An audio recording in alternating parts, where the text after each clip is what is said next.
లో దేవుడు మనకి ఇహాపర సంబంధమైనటువంటి దీవెనలు, వాటికి సంబంధించిన వాగ్దానాలు కోకొల్లలుగా గ్రంథంలో పొందుపరిచాడు. యేసు ప్రభు మనకి ఇహమందు అవసరమైనవి, పరమందు అవసరమైనవి ఏంటో ఆయనకి తెలుసు. దానికి కావలసినటువంటి వాటన్నిటినీ మనకు సమకూర్చే విషయంలో వాగ్దానాలు చేశాడు. నీకు బలహీనత ఉందా? అట్లయితే నిన్ను స్వస్థపరిచే యెహోవాను నేనే అని ఆయన గ్రంథంలో రాయించాడు. నీకు పెద్ద జబ్బు ఉంది, అయితే ఆయన పొందిన దెబ్బల చేత మీకు స్వస్థత కలుగుచున్నది, మీరు స్వస్థత నొంది తిరి అని రాయబడి ఉంది. మీరు లేమిలో ఉన్నారా? పేదరికంలో ఉన్నారా? ఆర్థిక ఇబ్బందుల్లో ఉన్నారా? దేవుడు తన ఐశ్వర్యం చొప్పున తన మహిమలో మీ ప్రతి అవసరత తీర్చును అని వాగ్దానం ఉంది. నీకు శత్రు భయం ఉందా? ఎవరైనా నీకు కీడు తలపెడతారని, నీకు ప్రాణహాని చేస్తారని, లేకపోతే నీ మీద ఏదన్నా ప్రయోగాలు చేస్తారని, డైరెక్ట్గా నిన్ను ఎదుర్కోలేక చాటుమాటున నీ మీద మాంత్రిక విద్యలను ప్రయోగింపజేస్తారని శత్రు భయం నీకేమన్నా ఉందా? దానికి కూడా ఆయన వాగ్దానం ఉంది. ఏమనుంది? నీకు విరోధముగా రూపింపబడిన ఏ ఆయుధము వర్ధిల్లదు. ఉందా? వాగ్దానం ఉందా? రైట్. ఏ విషయంలోనైనా నువ్వు కంపించిపోతున్నావా? కదలిపోతున్నావా? కలవరంలో ఉన్నావా? దేవుడు నన్ను వదిలేస్తాడేమో, దేవుడు నన్ను విడిచిపెడతాడేమో, దేవుడు నన్ను పట్టించుకోడేమో అనే కలవరం నీకుందా? దానికి వాగ్దానం ఉంది. పర్వతములు తొలగినను, మెట్టలు తత్తరిల్లినను నా కృప నేను విడిచిపోదు అన్నాడు. ఉందా? వాగ్దానం ఉందా? పాత నిబంధనలో ఉన్నాయి, క్రొత్త నిబంధనలో కూడా వాగ్దానాలు ఉన్నాయి. పాత నిబంధనలు అయితే పిచ్చగా ఉన్నాయి. నువ్వు పట్టణంలో దీవించబడతావు, పొలంలో దీవించబడతావు, నీవు చేయు పనులన్నిటిలో యెహోవా నిన్ను ఆశీర్వదించు, నీ ప్రయత్నములన్నిటిలో ఆయన నిన్ను ఆశీర్వదించును, నీ చేతి పనులలో ఆయన నీకు సహాయము చేయను. ఇట్లా ఎన్నో రకాల వాగ్దానాలు ఉన్నాయి. పాత నిబంధనలో చాలా వాగ్దానాలు, క్రొత్త నిబంధనలో భూ సంబంధంగా కొన్ని వాగ్దానాలు, పర సంబంధంగా చాలా వాగ్దానాలు ఉన్నాయి. నా తండ్రి ఇంట అనేక నివాసములు కలవు, లేని ఎడల నేను మీతో చెప్పుదును, మీకు స్థలము సిద్ధపరచ వెళ్ళుచున్నాను, నేను వెళ్ళి మీకు స్థలము సిద్ధపరిచి మళ్ళా నేను వస్తాను, నేను వచ్చి మిమ్మల్ని తీసుకొని పోతాను, అప్పుడు నేనుండు చోటున మీరును ఎల్లప్పుడూ ఉందురు, సదాకాలం మీరు నాతో కూడా ఉంటారు అని పర సంబంధమైన వాగ్దానం కూడా చేశాడు. ఆయన నీ గుడారములను, నీ నివాస స్థలములను వర్ధిల్ల చేయును అన్నాడు. అది భూ సంబంధంగాను. ఇక్కడ నివాసాన్ని వర్ధిల్ల చేస్తానన్నాడు. అక్కడ కూడా నా తండ్రి అంటే అనేక నివాసాలు గలవు, ప్లేస్ ఉంది అని అక్కడ కూడా వాగ్దానం చేశాడు. ఈ వాగ్దానాలు మనకే కాదు, ఆనాటి ఇశ్రాయేలు జనాంగానికి కూడా చేశాడు. వాళ్ళకి చేసిన వాగ్దానాలు కొన్ని అభినవ ఇశ్రాయేలుకు మనం, వాళ్ళేమో అబ్రహాము శరీరమును బట్టి సంతతి అయితే, మనం విశ్వాసమును బట్టి అబ్రహాము సంతతి అయ్యాం గనుక వాగ్దానాలకి వాళ్లే కాదు వారసులు, మనం కూడా వారసులమయ్యాం. దేన్ని బట్టి అంటే విశ్వాసాన్ని బట్టి. ఆమేన్. దేన్ని బట్టి అయ్యాం? విశ్వాసాన్ని బట్టి. ఆనాడు ఇశ్రాయేలు వాగ్దానాలకు ఎలాగైతే వారసులు అయ్యారో, ఈరోజు మనం కూడా విశ్వాసాన్ని బట్టి వాగ్దానాలకి వారసులమయ్యాం.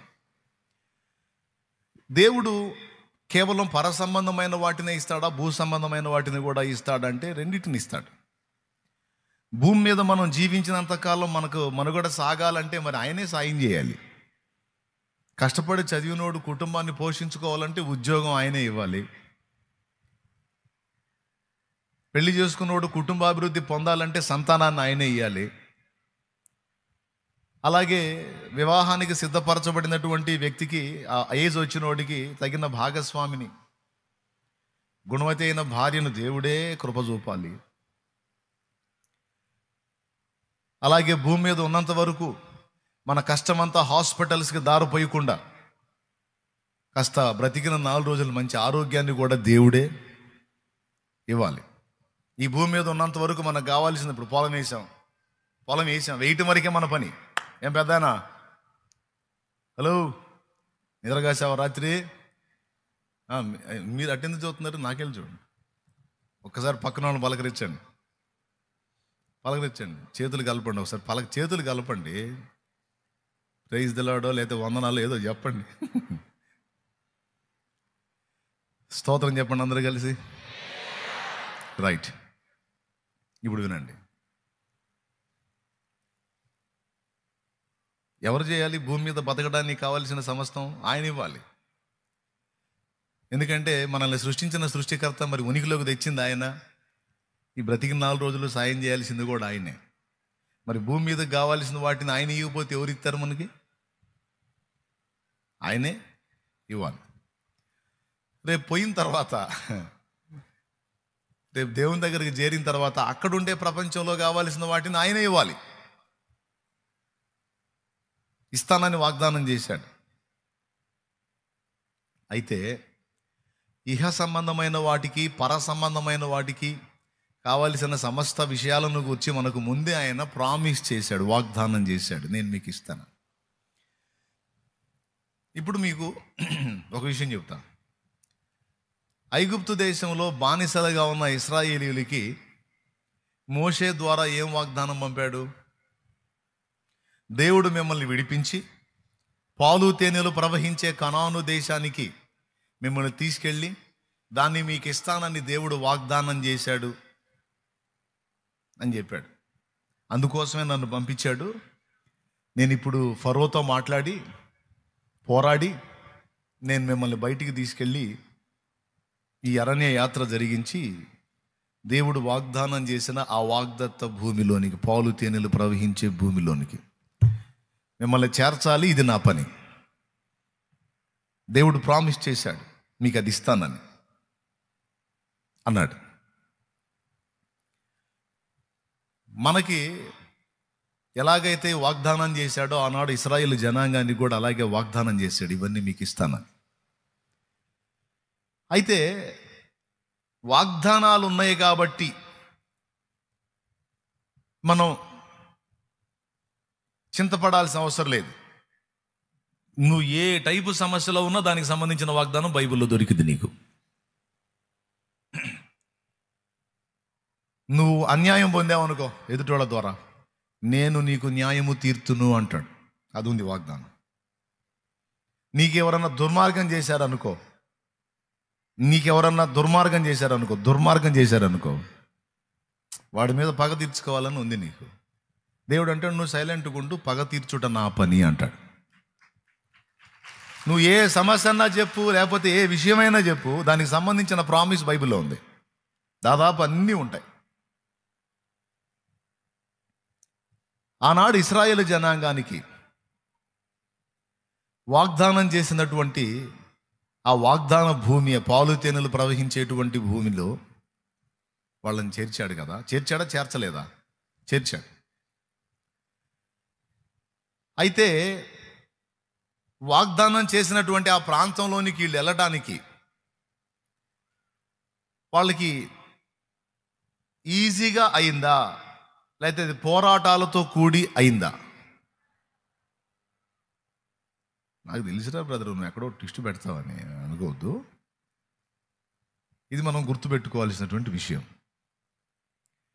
వాగ్దానాలు ఎన్నున్నా వాటన్నిటిని ఇస్తానని దేవుడు మనకు కావాల్సిన వాటన్నిటిని ఇహమందును పరమందును కూడా స్వాధీనపరుస్తాను, స్వతంత్రించుకోండి అని చెప్పినా వాటన్నిటిని స్వతంత్రించుకోవటానికి మన వంతు పోరాటం అనేదాన్ని దేవుడు ఏర్పాటు చేశాడు. మన వంతు పోరాటం. ఇప్పుడు ఇశ్రాయేలీయుల గురించి కొంచెం ఆలోచిద్దాం. అబ్బాయి, నేను మిమ్మల్ని బంధకాల్లోంచి విడిపించి పాలు తేనెలు ప్రవహించే దేశానికి మిమ్మల్ని చేరుస్తానని దేవుడు అన్నాడు. ఇక్కడ నుంచి ఆడికి వెళ్ళే ఈ ప్రయాణం కానీ, అక్కడ దాన్ని స్వాధీనపరుచుకునే విషయం కానీ సుఖవంతంగా జరిగిందా, పోరాటాలతో జరిగిందా? పెద్దగా చెప్పాలి. ఇప్పుడు దేవుడు వాగ్దానాలు ఇస్తే అవన్నీ ఈజీగా అయిపోవాలి కదా. దేవుడు ప్రామిస్ చేస్తే ఇక మనకి ఏ నొప్పి లేకుండా, ఏ బాధ లేకుండా, ఏ ఇబ్బంది లేకుండా అరటిపండు కానీ ఒలిచి మన చేతికి ఇచ్చినట్టు, మన నోటికి అందించినట్టు ఉండాలి కదా దేవుని ప్రామిస్లు. మరి ఇదేంది, వాగ్దానం చేస్తాడు, ఒట్టు పెడతాడు, ఓ కష్టపడు అంటాడు. ఇక్కడ పాయింట్ ఏంటంటే, ఇశ్రాయేలు జనాంగానికి వాగ్దానం అయితే చేశాడు, పాలు తేనెలు ప్రవహించే దేశాన్ని, కానీ దాన్ని స్వతంత్రించుకోవడానికి వీళ్ళు కొన్ని పోరాటాలు ఎదుర్కోవాల్సి వచ్చింది. మొట్టమొదట దాన్ని స్వతంత్రించుకోవడానికి ముందు వీళ్ళు ఐగుప్తులో నుంచి బయటికి రావాలి. దేవునికి స్తోత్రం. గుర్తు రాసుకోండి, వాగ్దాన భూమిని స్వతంత్రించుకోవటానికి ముందు వీళ్ళు ఏం చేయాలి? తాము ఏ దేశంలో బానిసలుగా ఉన్నారో, ఎవరి కింద ఊడిగం చేస్తున్నారో వారి చేతుల్లో నుంచి వీళ్ళు బయటికి రావాలి. బయటికి రావాలంటే అది వాళ్ళ చేత కాదు, వాళ్ళ చేత కాదు. ఎందుకంటే అది చేత అయితే వాళ్ళు బానిస బతికి ఎందుకు బతుకుతారు? ఈరోజు మనకిచ్చినటువంటి వాగ్దానాలు స్వతంత్రించుకోవడానికి మనం కూడా లోకంలో నుంచి బయటికి రావాలి. ఇశ్రాయేలీలకి ఆ ఐగుప్తు బానిసత్వానికి, వాళ్ళకి ఆ ఐగుప్తు అయితే, మనకి లోకం అనే ఐగుప్తు బానిసలుగా చేసింది మనల్ని.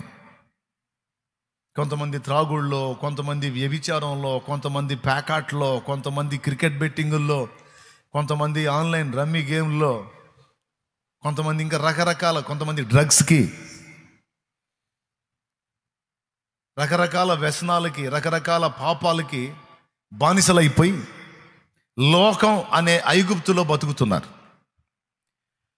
దేవుడు, నేను నీ కోసం సిద్ధపరిచినవి బోల్డ్ అన్ని ఉన్నాయి.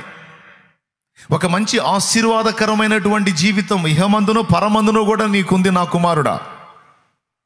నేను ఒట్టి మాటలు చెప్పట్లా, ఒట్టేసి చెబుతున్నా అంటున్నాడు దేవుడు. నేను కాదు ఒట్టేస్తున్నా, నేను కాదు ఆయన. ప్రామిస్ అంటే ఏంది? ఒట్టు. వాగ్దానం అంటే ప్రామిస్, మన భాషలో ఒట్టు. నువ్వు ఆ బంధకాల్లో బందీవై ఉన్నావు, దానిలో నుంచి నిన్ను వెలుపటికి తీసుకొచ్చి ఒక ఆశీర్వాదకరమైనటువంటి జీవితంలోనికి నిన్ను చేర్చాలనేది నా ఆశ.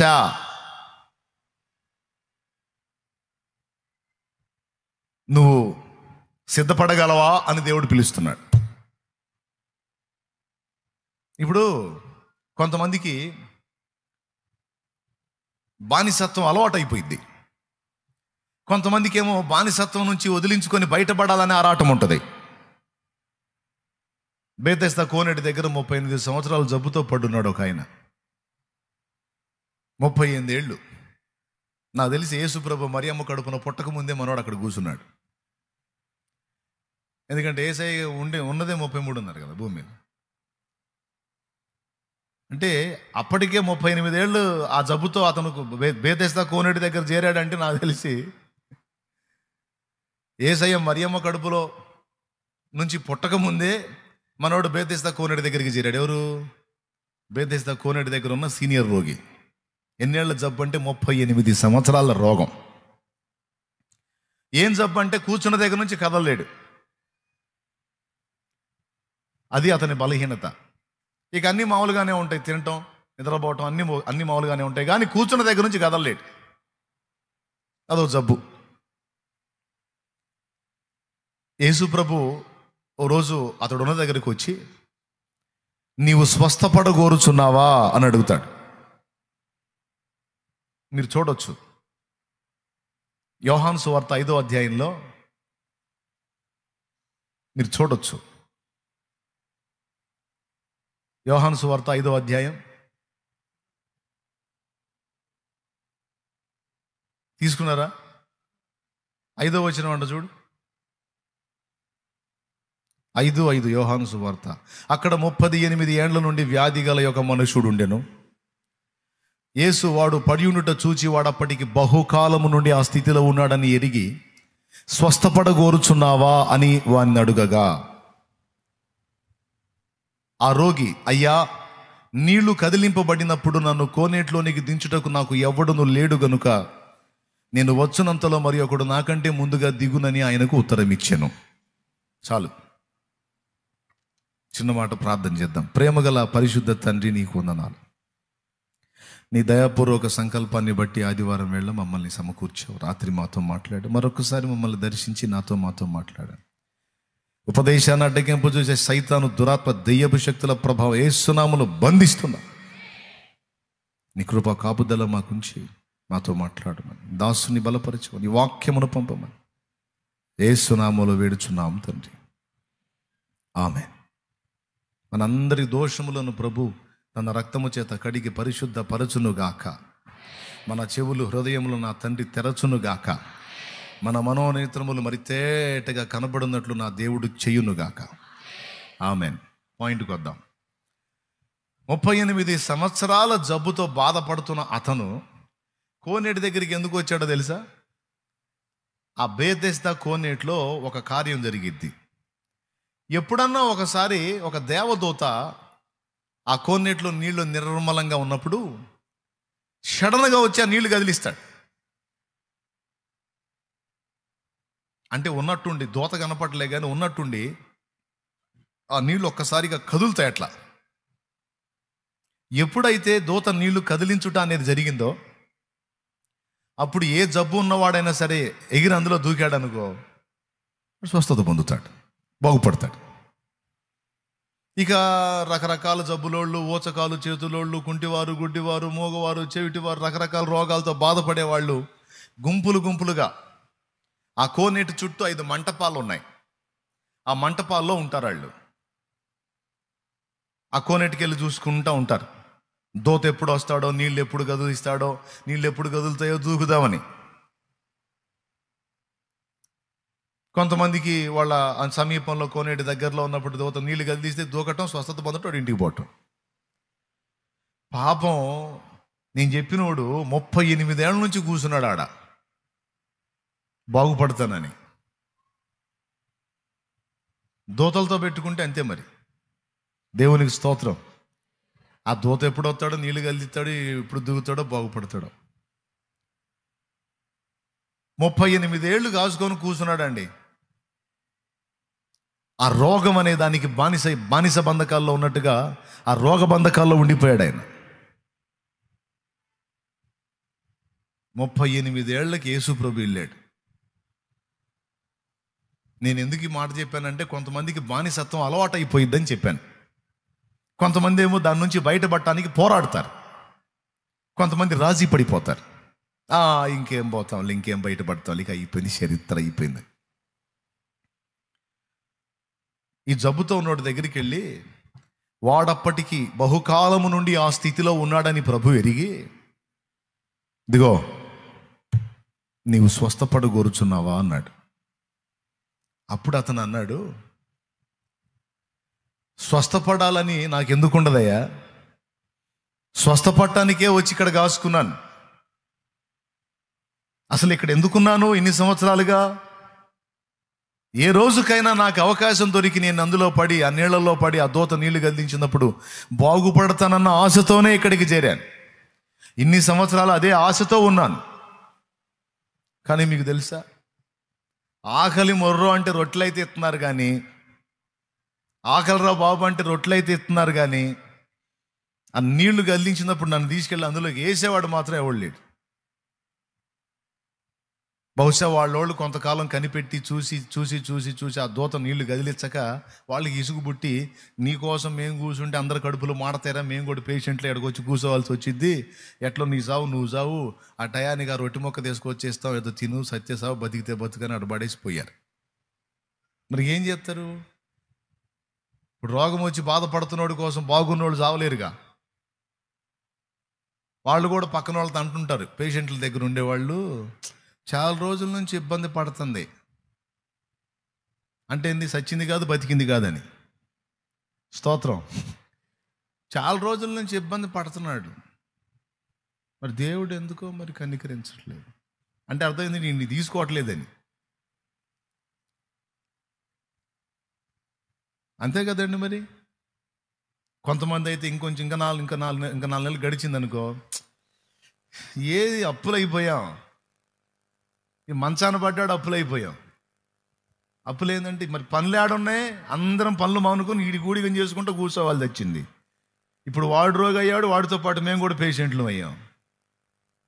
ఉన్నమన్న సాటు ఉన్నాడా? చెప్పిన మాట విన్నాడా? మిడిమేళం నడమంతరం ఊరేగాడు. పోయినోడు కాదు, ఉన్నోడు కాదు.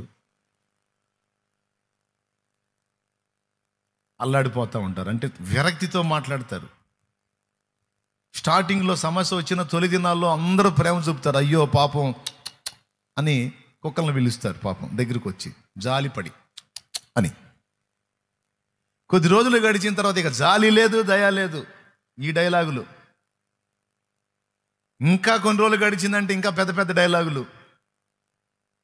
చివరికి అసలు నీ సావు నువ్వు సావురా నాయన, మాకు ఈ కర్మ అని వదిలేసి వెళ్ళిపోయే వాళ్ళు కూడా ఉన్నారు. వదిలేసి వెళ్ళిపోయిన వాళ్ళు ఉన్నారు. అట్లా పాపం ఈ 35 సంవత్సరాలు ఎవడు ఉంటాడు ఆయన దగ్గర? 1 సంవత్సరమా, 2 ఏళ్ళ, 3 ఏళ్ళ, 4 ఏళ్ళ? ఆయన అసలు సంవత్సరం పాటు ఎవరు చేస్తారు అసలు సేవ? 1 సంవత్సరం పాటు చేయమను, దండం పెడతారు. కష్టం. మనిషి ఏమో మిడిమేళం నడమంత్రం ఆగదు. కాలు చేయి సరిగ్గా ఉంటేనే ఏయ్ అంటుంటాడు. దేవుడు అంటారు, ఏ ఒక్కటి తేడా పడ్డా కుక్క కంటే హీనమైపోద్దిరా నీ బతుకు, జాగ్రత్త అంటుంటాడు దేవుడు. ఈనడాగా ఈడు వింటాడా? ఆడోళ్ళు మగవాళ్ళు వినరుగా. అది దృష్టిలో పెట్టుకొని బసగాల అందరం. అన్ని బండిలో సామానన్నీ సరిగ్గా ఉన్నంత వరకే ఎవరి వేషాలైనా. ఏ ఒక్కటి తేడా పడ్డా ఇక కూర్చున్న దగ్గర నుంచి కదిలే పరిస్థితి ఉండదు. అందుకే కొంచెం మిడివేళం తగ్గించుకోమంటాడు దేవుడు. నడమంత్రంగా ఊరేగొద్దు, కాస్త మిడివేళంగా ఊరేగొద్దు, కాస్త కంట్రోల్లో ఉండండి అంటాడు. ఏమైనా అర్థమైంది నేను చెప్పింది? ఇది అర్థం కాకపోతే ఇంకెందుకులే, అర్థమైద్ది. స్తోత్రం.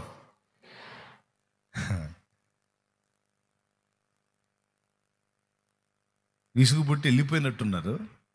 అయ్యా నాకు రొట్టెలు అయితే ఇస్తున్నారు, సావకుండా నా ప్రాణం అయితే నిలబెడుతున్నారు, కానీ నన్ను తీసుకెళ్ళి నీళ్ళలో ఇట్లేవరు ఎవరేస్తారు?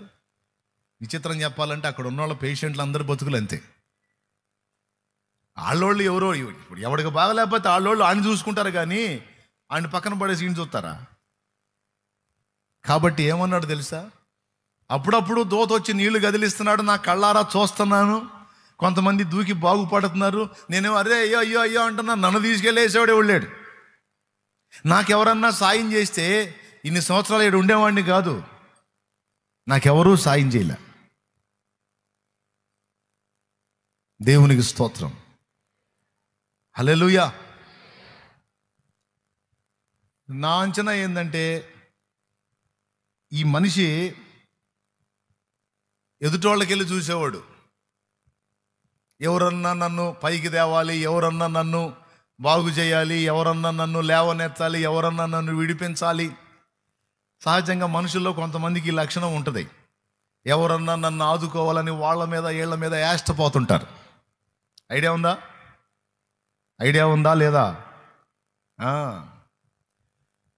ఫీల్ అవుతూ ఉంటారు. వాళ్ళని వీళ్ళని చూసి మొహం చిన్నబుచ్చుకుంటూ ఉంటారు. తనని ఎవరు పట్టించుకోవట్లేదని వేదన పడతా ఉంటారు. ఈ మనుషులకి వెళ్ళి చూసేవాళ్ళు ఉంటారు కొంతమంది. మనుషుల దయ కోసం నన్ను ఎవరు పట్టించుకోవట్లా, నా మీద ఎవరు జాలి పడట్లా, నన్ను ఎవరు అర్థం చేసుకోవట్లా, నన్ను ఎవరు పైకి తేవట్లా, నాకెవరు చెయ్యి అందించట్లా. ఎవరు అందిస్తారు? ఏదన్నా నువ్వు లైన్లో ఉన్నావు అనుకో, నీ చేతిని అందుకొని ఒడ్డుకెక్కుదాం అనుకుని ఆశపడతారు. నీకు చెయ్యి అందించి నిన్ను పైకి తేవటానికి ఎవడు ఒడ్డు లేడు. అందరూ ఈ లోకమనే సముద్రంలో పడి కొట్టుకుపోతున్నారు. నువ్వు ఎవరి మీదో బాధపడి వేదన పడి వాళ్ళని వీళ్ళని, మా అన్నయ్యకి ఏం మాయరోగం బాగానే ఉన్నాడు, వాడు నన్ను ఆదుకోవచ్చు, కానీ వాడు ఆదుకోవట్లా. మా అక్క వాళ్ళకేం బాగానే ఉన్నారు, సంపాదించారు, నన్ను ఆదుకోవచ్చు, కానీ ఆదుకోవట్లా. అరే వాళ్ళకుండే వాళ్ళకు ఉన్నాయి. నువ్వేంది వాళ్ళకి అలవాటు పడ్డావు. వాళ్ళు నన్ను ఆదుకోవట్లా, వీళ్ళు నన్ను ఆదుకోవట్లా, వాళ్ళు నాకు చేయి అందించట్లా, వీళ్ళు నాకు సహకరించట్లా, నన్ను ఎవరు పట్టించుకోవట్లా అని కొంతమంది అదే వేదనలో ఉంటారు. అల్లుళ్ళేమో మామూల మీద పడి ఎడుతుంటారు. మిమ్మల్ని కాదులే, అట్టేడిసే వాళ్ళే. స్తోత్రం. ఎవరు? అల్లుళ్ళేమో మామూల మీద పడి ఎడుతుంటారు. మా మామగారు మా అత్తగారు కొంచెం చేయందిస్తే నేను ఎట్లా ఎందుకుంటానో, వాళ్ళకు ఉండి కూడా నన్ను పట్టించుకోవట్లా అంటారు. ఆడపిల్లలు పుట్టింటి వాళ్ళ మీద పడి ఎడుతూ ఉంటారు. అరే వాళ్ళకు ఉండే బాధలు వాళ్ళకున్నాయి, వాళ్ళు మమ్మల్ని ఎవడు కాపాడుతాడా అని మొత్తుకుంటున్నారండి. ఈ మనుషుల్లో చాలా మందికి ఇది ఒక అలవాటు ఉందండి. నేను చెప్తున్నాను, అది మంచి లక్షణం కాదు. అది మంచి లక్షణం కాదు. ఎవడో వచ్చి నిన్ను ఒట్టుకేయాలి, ఎవడో వచ్చి నీకు రెక్కలు తేవాలి, ఎవడో వచ్చి నిన్ను బాగు చేయాలి అనేది అయ్యే పని కాదు. అలా ఆశలు పెట్టుకొని చూస్తే నువ్వు 38 సంవత్సరాల రోగిలాగా తయారవుతావు. ఒక కవి అన్నాడు, ఎవరో వస్తారని ఏదో చేస్తారని ఎదురు చూసి మోసపోకుమా నిజము మరచి నిద్రపోకుమా అని ఒక సినిమా కవి రాశాడు. ఎవరో వస్తారని ఏ మనుషుని కోసం ఎదురు చూసి ఇప్పుడు ఏమన్నాడు యేసు ప్రభు వచ్చి అడిగితే, 38 ఏళ్ళుగా ఎట్టున్నావురా నాయన, అసలు బాగుపడాలనుకుంటున్నావా అని అడిగాడు ఆయన. బాగుపడాలనుకుంటే ఇక్కడే ఎందుకు కూర్చుంటావు? రోజు కొంచెం జరిగినా, కనీసం సంవత్సరానికి రోజుకొక 2 అంగుళాల కాడికి జరిగిన నువ్వు ఉన్న మంటపం నుంచి కోనేటి దగ్గరికి పోయి పడేవాడివి కదరా ఇప్పుడు.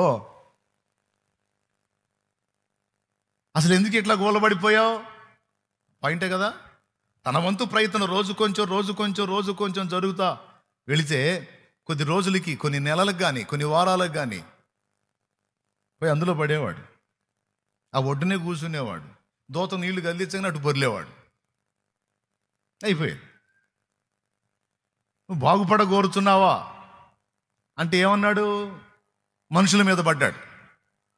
అయ్యా, దూత నీళ్లు కదిలించినప్పుడు నన్ను నీళ్లలో తీసుకెళ్ళి వేయటానికి ఎవడు నాకు లేడు అంటే ఏం చేస్తున్నారు?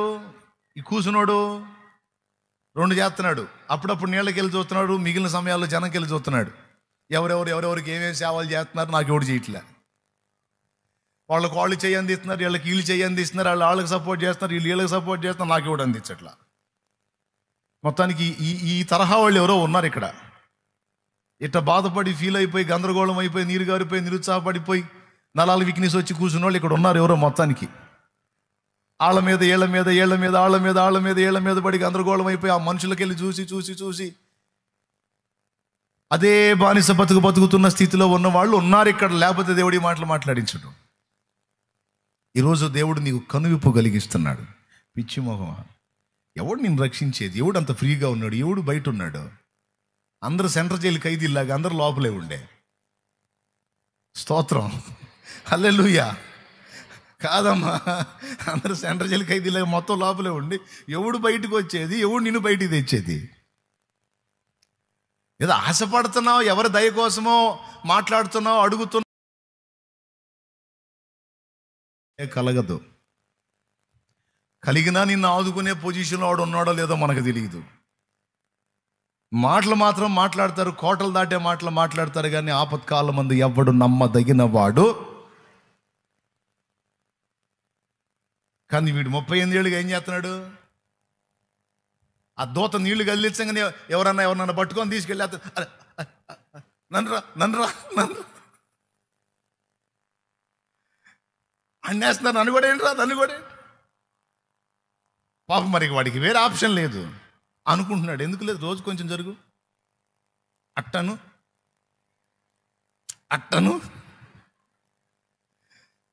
ఒక 2-3 అంగుళాలు అన్న అట్టను. ఎన్ని రోజులు పట్టిద్దండి?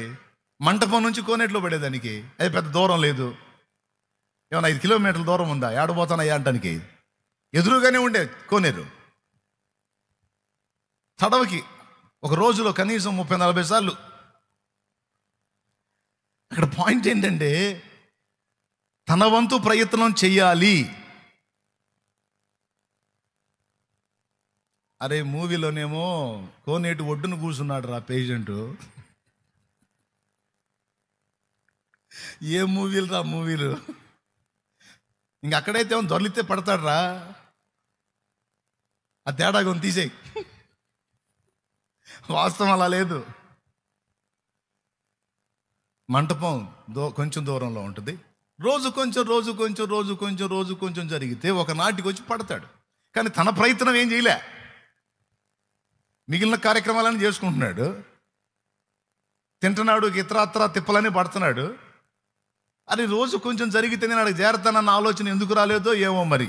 రేపు అక్కడికి పోయినాక అడుగుదాం. అక్కడ ఉంటాడు. దేవుని స్తోత్రం. బ్రదర్, రోజు కొంచెం జరిగినా పోయి పడుతూ కదా, 38 ఏళ్ళు ఎందుకు అంటే నాకు ఐడియా రాలేదు తమ్ముడా, నువ్వు ఉంటే ఇచ్చేవాడివేమో అని.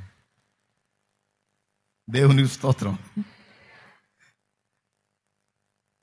పోయి పడుతుండే, కానీ ఆ పని చేయకపోగా యేసు ప్రభు వచ్చి అడిగితే అంటున్నాడు, నన్ను అందులో వేయటానికి ఎవరు లేరు, అందరూ ఉన్నారు. ఇది డైలాగ్ గుర్తొస్తుంది కదా. అప్పుడప్పుడు మనం అంటుంటాం, వాళ్ళకి వెళ్ళేదాళ్ళు అందరూ ఉన్నారు ఆదుకోవటానికి, మాకెవరు ఉన్నారు? తమ సమీప బంధువులు చూసి అంటుంటారు, అందరినీ ఎక్కదీయటానికి, అందరికీ రెక్కలు తేయడానికి, అందరికీ సపోర్ట్ చేయడానికి అందరూ ఉన్నారు, మాకెవరు ఉన్నారు? మా వాళ్ళంతా తెచ్చారు. అందరికీ నొప్పి పుట్టాలని ఇట్లాంటి మాటలు మాట్లాడుతూ ఉంటారు. నేను చెప్తున్నాను, ఈ రోజు నుంచి మానే, అసలు ఆ మాటలు మానే, ఆ చూపులు మానే. అవి మానేస్తేనే నువ్వు బాగుపడతావు. ఎవరున్నారో ఈ బాపతిలో, వాళ్ళకెళ్ళి వీళ్ళకెళ్ళి, వాళ్ళ దయ కోసం వీళ్ళ దయ కోసం, వాళ్ళ సాయం కోసం వీళ్ళ సాయం కోసం ఎదురు చూసేవాళ్ళు ఎవరున్నారో వాళ్ళు ఈరోజు మారు మనసు పొందండి. ఇక వీళ్ళకెళ్ళి చూడొద్దు. అది చూడటం మానుకుంటేనే నువ్వు బాగుపడతావు. అలా చూసినంతసేపు నువ్వు దరిద్రంలోనే ఉంటావు. నేను చెబుతాను, గ్యారెంటీ ఇస్తా. ఎందుకంటే నీ చూపు అటు కాదు ఉండాల్సింది, నీ చూపు దేవుని వైపు ఉండాలి. పడితే గట్టిగా ఎటుండాలి చూపు? పక్క చూపులు, ఈ పక్కకి ఆ పక్కకి ఎదురు చూపులు, వెనక చూపులు కాదు. అది కరెక్ట్ దృష్టి. అది ఎవడి మీదనో వేష్టపోతే, ఎవడినో బాధపడితే, ఎవరో సాయం చేయలేదు అనుకుంటే ఏం ఫాయిదా? నా వంతు ప్రయత్నం నేను చేయాలి, నా దేవుడు నాకు సాయం చేయాలి. నా వంతు ప్రయత్నం నేను చేయాలి, నా వంతు కష్టం నేను చేయాలి, నా వంతు పోరాటం నేను చేయాలి. నా చేతికి దేవుడు తోడై ఉండాలి. 10 మందికి నేను ఆధారం కావాలి. కానీ తమ్ముడు, ఎవడి కోసం నేను ఆశించేది, ఎదురు చూసేది, ఎవరికి నా మీద కనికరం కలిగిద్ది? నా దేవుడికి తప్ప. ఆయన కూడా, ఎందుకంటే నన్ను సృష్టించాడు కాబట్టి, నా కోసం ప్రాణం పెట్టాడు కాబట్టి, నా గురించి నా చింత, బాధ్యత, భారం నా తండ్రికి ఉంటుంది. కానీ మిగిలిన వాళ్ళకు ఉంటుందా? ఎవరి తిప్పల్లో వాళ్ళు ఉన్నారు, వాళ్ళ మీద వీళ్ళ మీద అనుకోవటం వేస్ట్ అనే మనస్సులోకి రా. అంటే ఇక్కడ ఈయన చూసినప్పుడు నాకు ఆ పాఠం గుర్తొచ్చింది, అందుకని చెబుతున్నానులే, సందర్భం వచ్చిందని.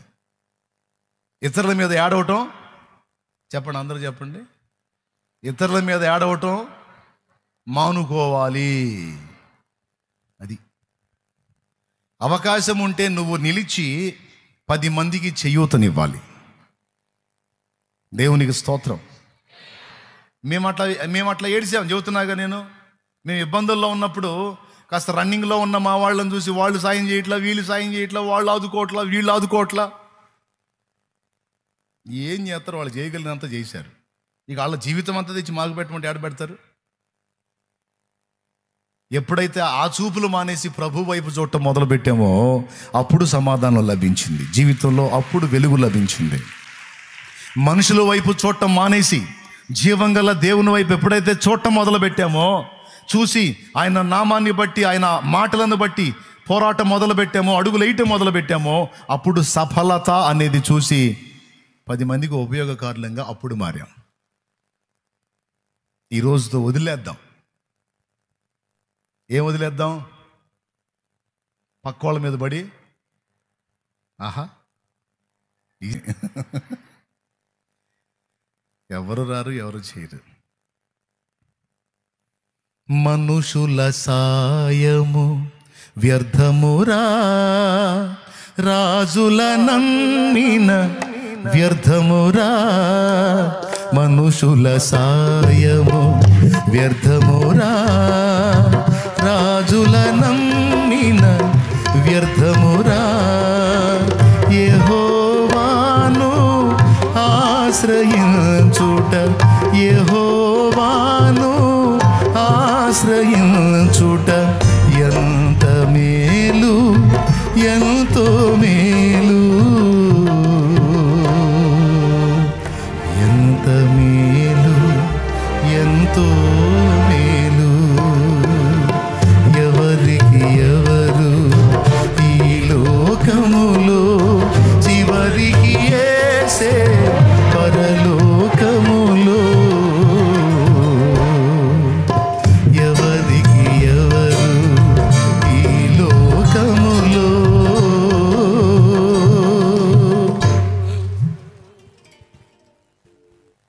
మనుషుల వైపు చూడటం అలవాటు చేసుకొని 38 ఏళ్ళు అక్కడే కూర్చున్నాడు అంటే ఎవ్వరూ సాయం చేయాల. అసలు అది మానేసి రోజు కొంచెం జరుగుతూ పోయినట్టయితే అతను ఎప్పుడో బాగుపడి ఉండేవాడు. యేసుప్రభు అదే ఆశ్చర్యపోయినట్టున్నాడు. వాడు అప్పటికి బహుకాలము నుండి ఆ స్థితిలో ఉన్నాడని అడిగి అసలు బాగుపడాలన్నాడు. రోగం వచ్చినోడు బాగుపడాలనుకోక అబ్బా బాగుంది ప్రభు అంటాడా? అరే బాగుపడాలనుకున్నాడు ప్రయత్నం చేస్తాడు కదరా. నువ్వేం ప్రయత్నం చేసావా? అయ్యా చేసేదేముందయ్యా, నేను కదలేను, నన్ను ఎవడో తీసుకెళ్ళలేదు. సరే ఇక ఏడ్చావులే, ఇక నేను వచ్చాలే. ఏం చేయ, దిక్కులేనోడికి దేవుడే దిక్కు, ఆయనే వచ్చాడు. సరే లేలే, ఇంక చాలు, ఇక ఇక్కడ కూర్చుని సిట్టింగ్ వేసింది చాలు, ఇకలే లేచి నీ పరుపెత్తుకొని నడు అన్నాడు. అక్కడ ఒక పాయింట్ ఉంది. కొంతమందికి బానిసత్వం అలవాటు అయిపోయిద్ది అన్న మాట కాడ చెప్పేది నేను. కొంతమందికి బానిసత్వంలో నుంచి విడుదల పొందాలనే ఆరాటం ఉంటుంది, పోరాటం ఉంటుంది, కష్టపడతారు, తిప్పలు పడతారు, ఎట్లన్నా బయటపడాలి రాని. ఇప్పుడు ఇక్కడ కూర్చున్న మీరు అందరూ ఉన్నారండి, స్త్రీలు కానీ పురుషులు కానీ, ఒక్కొక్కరికి ఒక్కొక్క విషయంలో బలహీనతలు ఉండొచ్చు. కొంతమంది ఏమో అందులోనే కూర్చుండిపోతారు, అబ్బో మన వల్ల కాదులే బయటపడటమని. కొంతమంది ఎట్లనన్నా కానీ బయట పడాలి అని వాళ్ళ వంతు పోరాటం వాళ్ళు చేస్తూ ఉంటారు, ప్రయత్నం చేస్తుంటారు. ఆ ప్రయత్నం చేసేవాడు, నేను చెప్తున్నాను, దేవుడి కృప పొందుతాడు, తప్పకుండా విడుదల పొందుతాడు.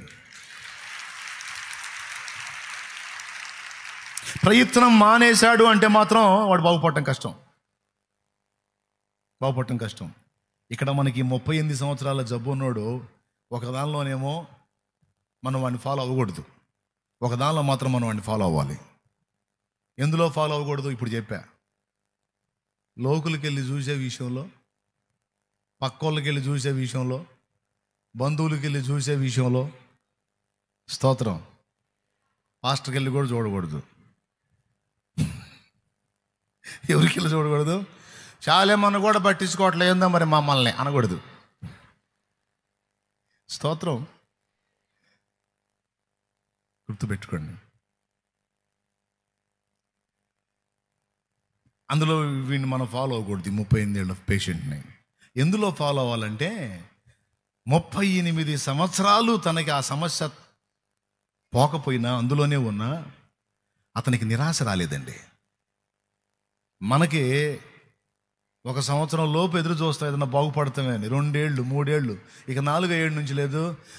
ఇక మన వాళ్ళకి ఆలి అన్నయ్య, అన్నయ్యో నేను కూడా చర్చికి వచ్చా దీన్ని మానుకోవాలని.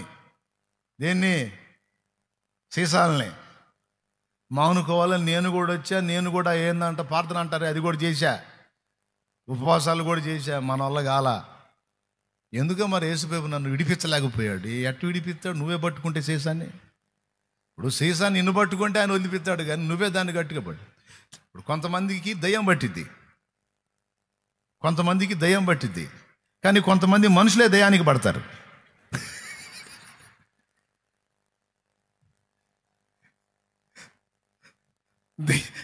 దెయ్యం దానంతట అది మనిషిని పడితేనేమో పో అని దేవుడు వదిలిస్తాడు.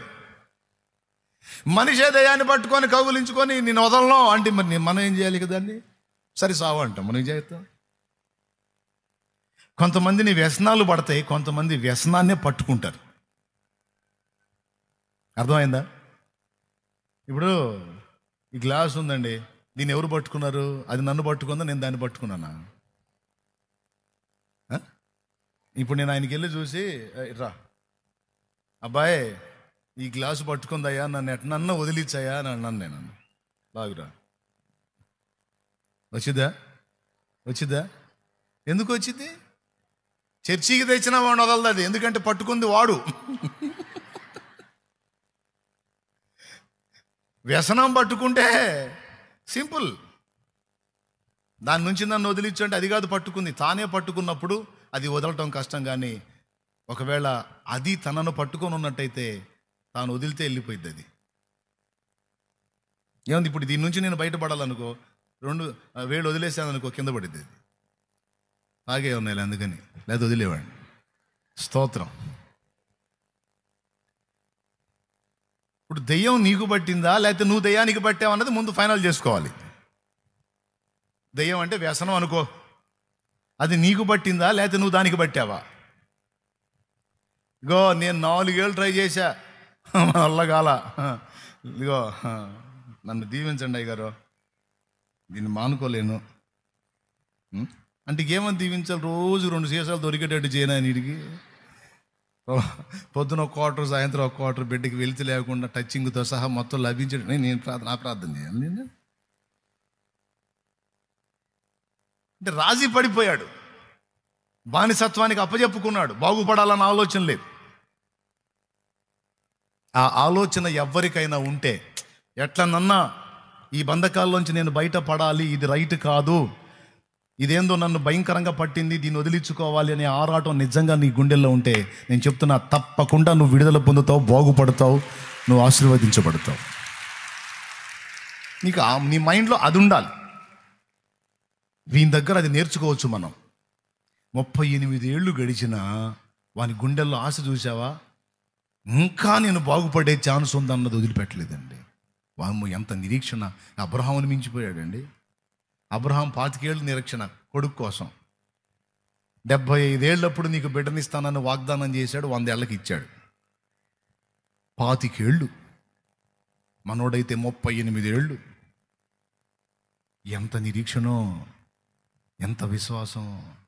దేవుడు ఏ నాటికైనా నా పరిస్థితిని మారుస్తాడు, ఏ నాటికైనా నేను బాగుపడతాను, ఏ నాటికైనా నేను బాగుపడతాను, ఏ నాటికైనా నేను బాగుపడతాను, ఏ నాటికైనా నేను బాగుపడతాను.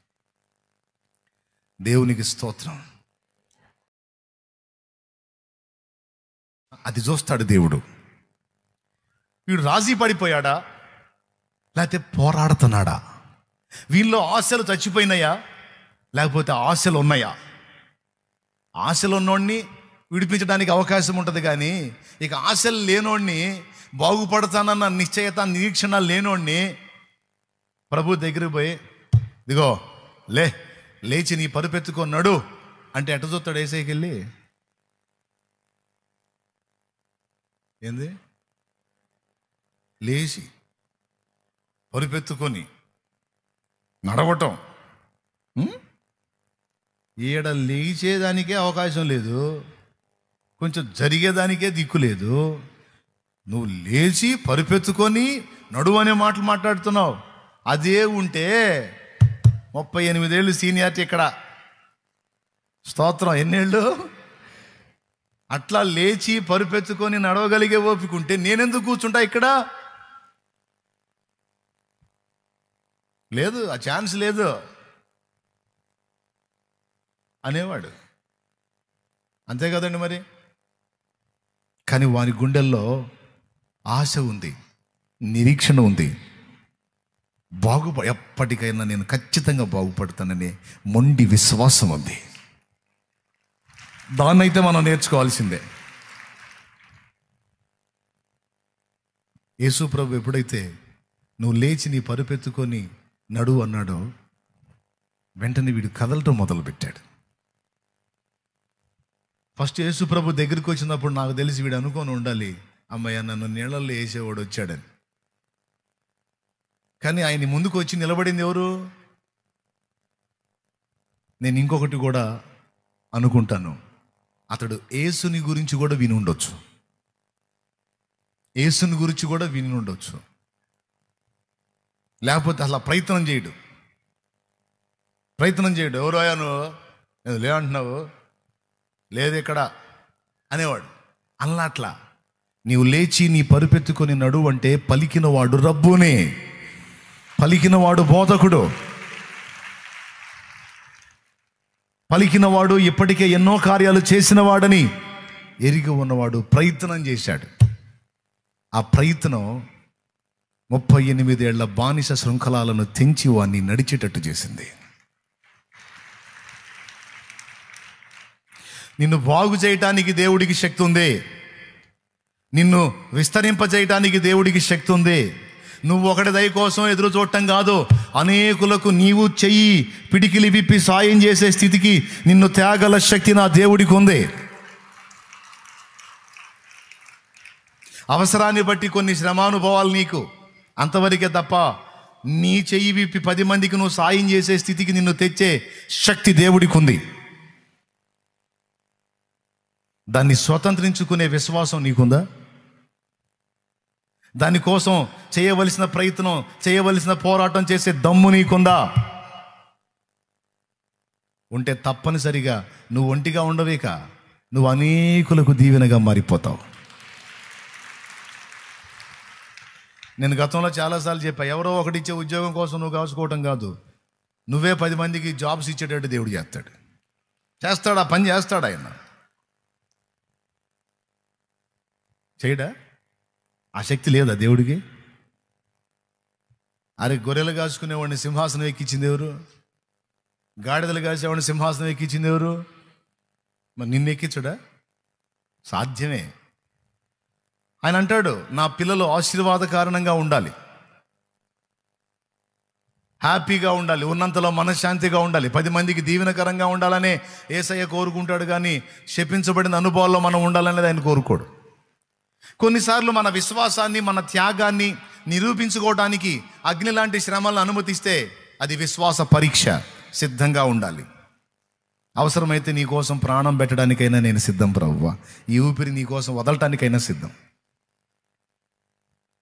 పరీక్షించుకోనను, నిన్ను మాత్రం వదిలే ప్రసక్తే లేదు అనే తీర్మానం ఒక నిజ విశ్వాసికి, నిజ క్రైస్తవుడికి ఎట్టి పరిస్థితుల్లో ఉంటుంది. ఆ సమయం వచ్చినప్పుడు ఆ పరీక్ష. అయితే ఈ లోపు దేవుడు మనల్ని ఆశీర్వాద కారణంగా ఉంచాలనే ఆయన ఎదురు చూస్తాడు. ఎంతమందికి అర్థమైంది? అంతవరకు. అయితే ఇక్కడ పాయింట్ ఏంటంటే, వాగ్దానాలు కుప్పలు తెప్పలుగా ఇచ్చి వాటిని స్వతంత్రించుకోవటానికి నువ్వు పోరాడాలి, నీ వంతు ప్రయత్నం నువ్వు చేయాలి అనేది దేవుని వాక్యం ఇస్తున్న స్పష్టత. వాగ్దానాన్ని నీకు ఇచ్చింది నేను, దాన్ని ఖచ్చితంగా నెరవేరుస్తాను. అయితే ఇక్కడ నీ ప్రయత్నం కూడా ఉండాలి అంటాడు ఆయన. ఏంటి నీ ప్రయత్నం అంటే, వాళ్ళు ఏం చేశారు ఇశ్రాయేలీలు? ఫస్ట్ ఆఫ్ ఆల్ అక్కడి నుంచి బయటికి రావడానికి ఇష్టపడ్డారు. ఎక్కడి నుంచి?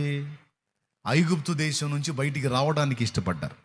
నువ్వు లోకంలో నుంచి, పాప లోకంలో నుంచి, ఆ శాపగ్రస్తమైన అనుభవాల్లోంచి, ఆ చీకటి మనుషుల మధ్యలో నుండి నువ్వు జీవము గల దేవుని వెలుగులోనికి రావడానికి ఇష్టపడుతున్నావా? ఇష్టపడేటట్టయితే అది మొదటి అడుగు. అది మొదటి అడుగు.